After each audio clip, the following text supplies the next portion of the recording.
What is going on, guys? It's the Mad Dragon. We are back with our final preview of the week. It's going to be round 2. This one is going to be France versus Ireland. The teams are very equally rated on the game that I'm going to have on in the background. I'm going to play as France, slightly lower rated versus Ireland. There's an awful lot to talk about. There's some big changes being made. So let's kick off this game and let's talk about those teams. Alrighty, Entermac's going to be the guy to kick us off. Not that he's going to be playing in this game. So Ireland versus France. This is going to be an enormous clash coming into this game.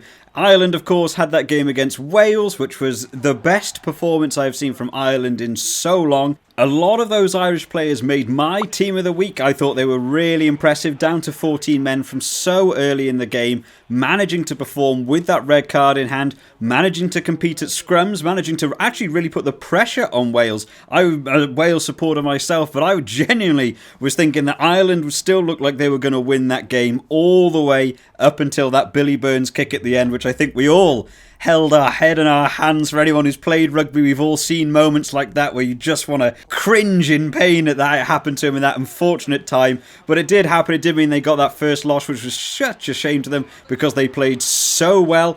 Let's in fact talk about this Ireland team to begin with. I thought they played so well in that game and they just came away with it, just fell that little bit short. Of course, we won't be seeing Peter O'Mahony going into this. He did get that ridiculous red card. Why on earth he felt the need to jump in at that ruck, I have no idea. He's banned for 3 games, so there's had to have been some changes. So, taking a look at this Ireland team, it's the same boys across the board, mainly apart from some specific changes. So, Cian Healy, Rob Herring, Andrew Porter, all 3 I thought were fantastic last week. I thought they played out of their skin, really working hard, especially at scrum time. A man down does make a big impact, so they managed to hold out well in the scrums. I'm sure they'll be looking to do an awful lot against this French team. Tadhg Beirne, who was my number 4 team of the week, I thought he was superb. It's one of the best games I've ever seen Tadhg Beirne play. Absolutely brilliant in that game. Managing to get himself a try, running with the ball, getting turnovers, just working really hard. We have a change at 5, and that's because James Ryan, of course, hasn't recovered from his concussion. They go through certain protocols before they're allowed to play the next week. He's not in for this game because he failed one of those or hasn't made as much progression as they expected him to.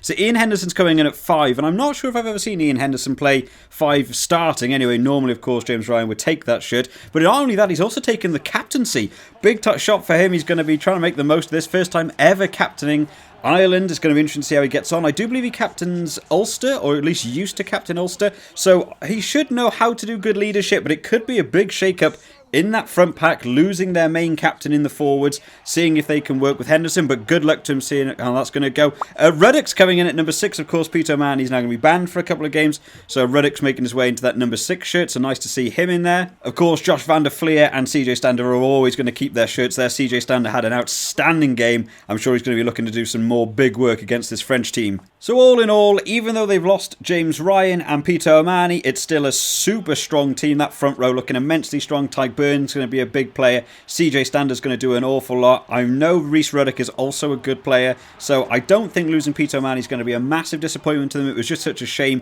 that he was in such good form currently, especially in that Autumn Nations Cup. It's such a shame to see him go out, and he's probably going to miss most, if not all, of the Six Nations now. He's banned for 3 games. Whether he'll play in that final game, who knows? Moving on to the backs, Conor Murray is out. Conor Murray pulled a hamstring apparently, so it gives a chance for Jameson Gibson-Park to get a big start. Conor Murray, I thought, was actually quite instrumental in that Ireland game versus Wales, so going to be a big loss for them. Jameson Gibson-Park's actually not a bad scrum half. I do think some of the pressure gets to him at an international stage. He hasn't got a lot of caps. This will be his 6th cap, so we're going to see how he gets on in that position, but hopefully he can have a good game and manages to make the most of it, although losing again, that leadership from the number 9 of Conor Murray could be a big impact on this game, as well as that at number 10 they've also lost Jonathan Sexton, who also failed in his concussion protocol, so he's not going to be in. Billy Burns coming in. He's on 4 caps at the minute. It's a big game to be making your 5th appearance, coming in against France in a very good form currently again. So another big leadership role. He'll want to forget about that kick that he did last week. He won't ever do that again. He'll learn to always aim for the 10-metre line rather than the 5-metre line. I think by now it was such a shame that he didn't get that kick. But he's going to have a big game ahead of him. It's a bit of a shame actually. I thought maybe Ross Byrne would get a chance to go in there, but they've gone for Billy Burns instead. We do know he is quite good at that number 10 shirt, and hopefully his kicking percentages will be up to standard. James Lowe is going to be taking that number 11 shirt. Thought he played very well last week, actually. Very, very impressive considering being that man down. He had to move in a little bit more to help out with some of the rucks and stuff, but played very well overall.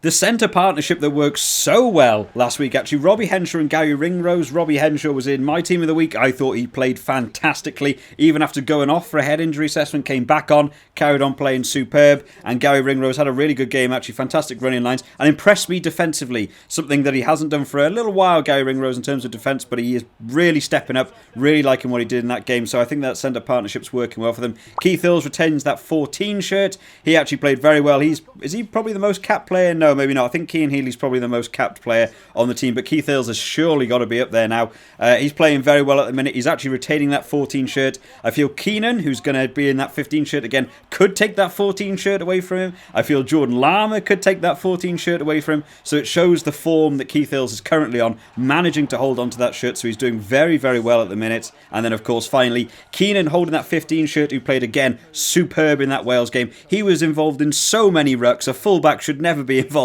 in more than about 3 rucks in a game. He was involved in almost every single one. Obviously, with that loss of Peter Mann, he sort of had to play 2 positions. So well done to Hugo Keenan. Very, very impressive. But overall, 1 to 15, looking strong. The only downside for them is going to be that leadership loss in some key areas. So hopefully they can manage to gel together and keep going. We'll take a quick look at the replacements, because there have been a couple of changes along the way here. So first of all, Ronan Kelleher is going to come in.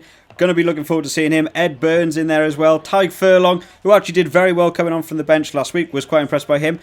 Number 19, I'm always going to pronounce this wrong. Ultan Delaney or Delan. I'm not 100% sure. If you're a big Ireland supporter, put it in the comments how to say that phonetically so I can get it right next time. Craig Casey, really looking forward to seeing him making a debut. It's going to be a big time for him to try and shine now, obviously. Players missing. Time to get yourself on the field. I'm sure he'll come on in that second half. Looking forward to seeing him. Ross Burns still on the bench. Always on the bench. I think Ross Burns is such a good player.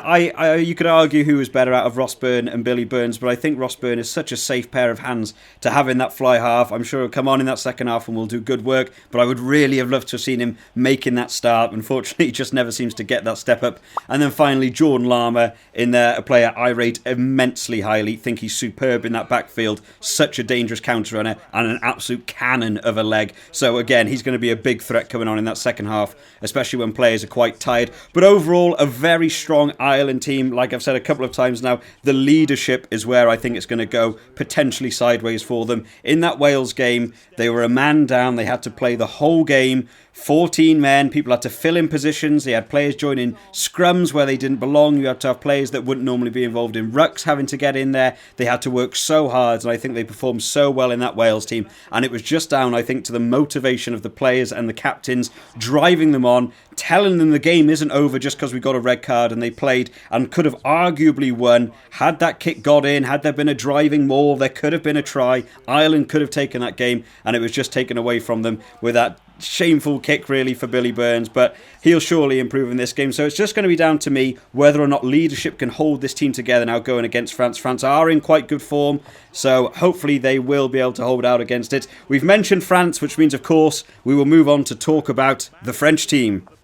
So France, of course, last week played Italy in what you would only probably describe as a bit of a monstering. We knew it was probably going to happen. France came in with a much larger team than I thought they were going to. I thought, knowing the sort of form Italy were in and the form France were in, I thought they were going to go into that game, put a bit of a B team on, try and get a win, try and get the 4 tries and call it a day there, but they weren't happy with that. They wanted to get in, put their main team on, try and get some big damage in, and that's exactly what they did. It was a 40-point difference in the end, and to be honest, at no point in that game did Italy look like they were going to be in control. I thought they were okay with ball in hand, but just defensively they looked to be a little bit all over the place. France found their weak points in the back, managing to kick to open space, kick to the grass. Dupont and Jalibert together doing great work in terms of the kicking and just finding room in the back. Poor old Trula trying so hard to manage. But moving on to this Ireland game, is going to be a much tougher game, obviously.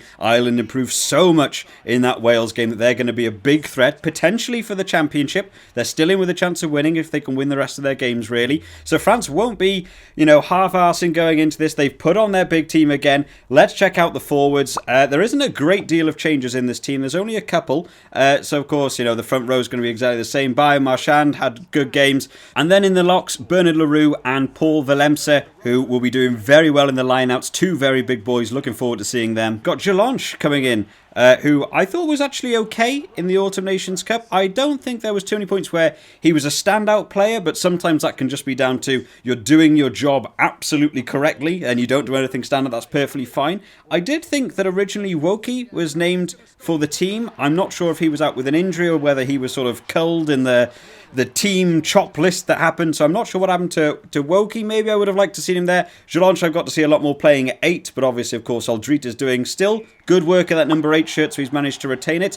Olivon is going to be there at 7. I'm not sure he had the best game against Italy, actually. In fact, out of the forwards, maybe I was claim he was maybe one of the worst. Normally such a reliable player, gave away quite a few penalties and quite a few little mistakes that I didn't feel he needed to. He just seemed to be a little bit angry in that game, and I'm sure he'll try and improve his game a little bit for that. Making mistakes against Italy isn't the worst thing, but making mistakes against an Ireland team that's very informed can sometimes be deciding whether or not you win a game. So hopefully he'll be looking to improve. Moving on to the backs, Dupont.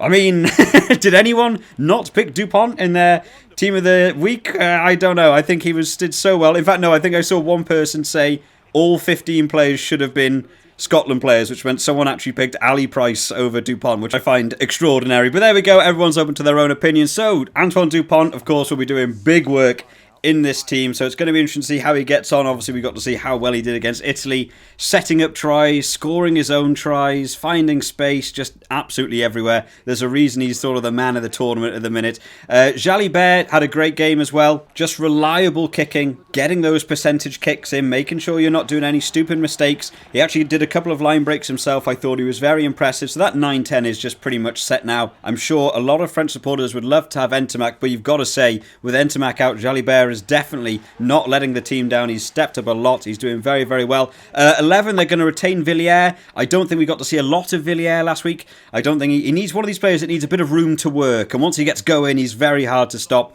I just don't think they gave the ball early to him enough in the last game. So hopefully we'll get to see a little bit more of Villiers. I know he's rapid. I know he's a bit of a danger man in terms of trying to get a tackle on him. So hopefully I'd like to see a little bit more of him. Ficou, who had a great game, actually. Ficou is one of those players that to me either has a really good game or a really bad game. But I was very impressed to see him again. Good running lines, holding that defensive line as well when he needed to, and aggressive attacking. Bit of a shame he came off so early, but obviously I think they were probably worried about injuries in that centres. With a couple of people already missing, they can't afford to lose Ficou. So he had to be taken off, but good to see him still in the team. Arthur Vincent is still going to keep going. A great game. Again, another one. I just think France across the board had some fantastic players, really. With Vakatawa out, I think he played really well. Absolutely stunning player. He'll be looking to do big work. I think the centres in this game is going to be so big. The two Ireland centres and the two French centres are playing so well at the minute. Their game against each other is going to be fantastic to watch. Just being super aggressive. Who's going to outstep who? Who's going to play some clever set plays? I imagine set plays will become a big thing in this game in terms of trying to get the ball around the opponent's centres. Damien Penaud is going to come in at number 14. A couple of people might have an issue with this. Of course, Teddy Thomas being moved to the bench, and people are probably wondering why. And I think I know why this might have been a choice for this French team. We got to see how good Teddy Thomas can be against that Italy team when he's given some space and given some room. He's a rapid player, and we know he can get through other people's tackles. He can do a good piece of work. However, Damien Penaud, I think, is very, very good against the high ball, and especially when you're coming up against an Ireland team, people who like to kick an awful lot, get into the backfield, do a lot of up and unders and people to chase. I actually think this is a correct call here. They move Damien Penaud into the right wing. It makes it a bit more dangerous for them to do up and under kicks because Damien Penaud is so good under the high ball, and it also means that way you can bring Teddy Thomas on in the second half when other players are tired, then you've got your speed guy on while other players are tired. I think it's a clever, very tactical move, but I can imagine a couple of people will be annoyed to see Teddy Thomas move to the bench, but I think Damien Penaud is a good choice there. And then finally, of course, Julian, who had a good running game, actually. He might have listened to me, not that I think he watches my videos, but he actually passed quite a lot in the game, which was nice. Doing counter runs and offloads rather than trying to run it yourself and do up and unders. I think he definitely needs to work on that passing game. Moving on to the finishers, Bourgerie and Collinga are going to be in there. Antonio is going to be replacing that 18 shirt. Nice to see Antonio. I'm a big Antonio fan. Of course, Aldegheri did not have the best game. A lot of penalties given away at that scrum time. So I think he's going to work on his game a little bit. So looking forward to seeing Antonio making a bit of an appearance. He's a big boy to stop. Don't want to be the man tackling him. Of course, moving further on there, Tao Faifanua. I'm sorry for the pronunciations. Dylan Chetin is going to move into the bench, which is a shame for him. He played a good game last week, so it'll be interesting to see the impact he has from the bench. Sarah is going to be coming on, Bouthier, and of course Teddy Thomas. So one thing that did step out to me here was the fact there doesn't seem to be a replacement fly half. So I'm not 100% sure, maybe some of my French subs may know. Can Serin or Dupont play fly half? Because I feel like I've seen that before. I think I've seen both of them on the field at the same time, but I can't think which way around it will be. So they've got to hope, though, that Jalibert doesn't pick up an injury in this game, because that could be a bit damaging for this French team. But hopefully they can manage to hold that together. And overall, a very strong France team. I do think France messed up a couple of times in that Italy game, but luckily Italy are the team to do it with. I'm sure Sean Edwards will sort out that defensive line. I'm sure Galtier will be telling them we won't be making those mistakes against Ireland. Get it out of your system now against Italy. And I'm expecting a much more measured game. They probably won't be doing as much running play against Ireland. I assume it'll be a lot more set and a lot more sort of professional against the Ireland team, just to try and work on their way up and get some points. But overall, two very strong teams. So what's the prediction? I hear you cry. I have no idea, to be honest. This is going to be very similar to the Scotland-Wales game that I did a preview for. These teams are so close in terms of technical ability and form at the minute that realistically it could go either way. My prediction for this game is going to come down to the lack of leadership due to injuries that they've had in that Ireland team. I'm going to pick France to win. I don't think it's going to be by a lot, but I think losing Sexton and Murray and James Ryan, I just think that Ireland team might not gel as well together as they did in that Wales game. So I'm going to say France to win by 10. That's going to be my prediction, but of course these can always go horrendously wrong, and I normally get quite a few of them wrong. But what do you guys think? Drop it down in the comments who you think's going to win, who are you supporting, what do you think the score difference would be. I've been loving that people have been joining in the comments, letting me know what their views are on the game, so make sure you drop it down in the comments. I hope you've all enjoyed today, guys. Let's look forward to another great round of rugby in round 2. I'll see you all next time, guys. Bye bye.